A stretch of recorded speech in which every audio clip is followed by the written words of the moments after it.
Caddis Maximus here. This time I'm reviewing the Radio Shack wireless remote control extenders. Or I should say extender. These are pretty neat units. There's a ton of these available online, and I always kind of like these Radio Shack ones. I don't quite use them as much as I used to, but they're still quite handy. And really where I use them the most is with a home audio system where you may be in another room and you want to be able to adjust it, say the volume, without having to walk out. And so what this is a relay system. You have a receiver base, and they both run off of 12 volts. They come with a couple little power adapters. They are not available. These aren't available for battery, but there are certainly many online that are. It advertises about 100 feet distance, but I would believe that 100 feet would be line of sight, you know, if you're in a field and they're just 100 feet apart.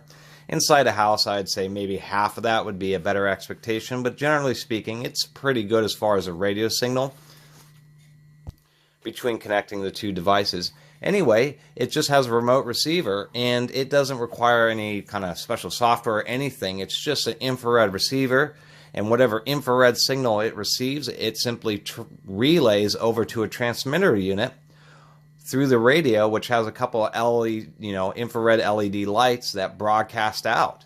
So you would set this unit, say, near, kind of facing your, in my case, audio amplifier, and then when you're in the other room, you just point it at this, and then it'll just relay the signal. What I did like about this one is it has a separate little single bulb remote transmitter. And this thing would plug into the back of this transmission or the receiver unit, like so. And what that allows you to do is, if you have this transmitter and it is a little bit bulky and you don't really want to have it sitting out somewhere with this large triangle, you can set it off to the side, say behind the stereo system, and then have this little remote head come around to the front, so it's much less obtrusive, and I always appreciated that. Or you can even use it to point two directions. Now this little remote head seems to have a very short range. I always have to have it within about a foot of the receiver, it seems, for it to work properly, but it still does allow you the opportunity to have one device pointing one way, this pointing the other direction, and it becomes omnidirectional. The other thing that is handy about these units is that, as I said before, there's no software. It does any infrared signal, so that's anything, whether you have a remote control air conditioner or heater or remote control LED lights. Say Christmas lights that are infrared remote, you could actually have one of these set up, maybe this little remote transmitter out there, and you could be inside your house and use your infrared remote to control the LED lights that are on the outside. And so that's what makes this particularly useful, and why I like it is because it's a relay station for any infrared signal. Part of the additional handiness is maybe if you have whatever you're using, the air conditioner or a small desk stereo, and the remote isn't very good. What's nice is that you can have this place where your remote's able to get closer to it, and then this rebroadcast station is actually pretty powerful, so it can also be used to boost weak remotes.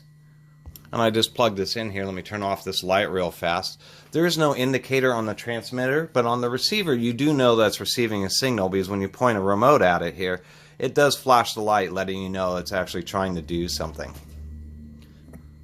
So I kind of like that aspect. It's all automatic, so as soon as you plug it in, you just give it a few seconds and they seem to synchronize automatically and have been pretty reliable. And they really, the way they look is, hit or miss depending on your preference. There are, as I said, many different styles of these. They're still fairly common, but these Radio Shack ones have actually worked out pretty well. And the part numbers I forgot to mention are 15-1950 is the kit, and there's a 15-950T and R transmitter and receiver. I did also forget to mention that they included kind of a foam double sticky tape, so you can actually stick this remote close-up transmitter head to a surface so it doesn't want to fall off. Anyway, I wanted to do a quick review of these, and then also just put the information out there about these infrared remote relay stations. And they kind of seem cheesy, but if you're somebody who does have issues with the remote not working or get frustrated because you have to get up and go into another room to adjust something, say the stereo volume, you actually get used to them pretty quickly. Anyway, I really appreciate everybody watching and subscribing. And if you haven't subscribed, please do subscribe to the Catus Maximus channel. Until next time, Catus Maximus out.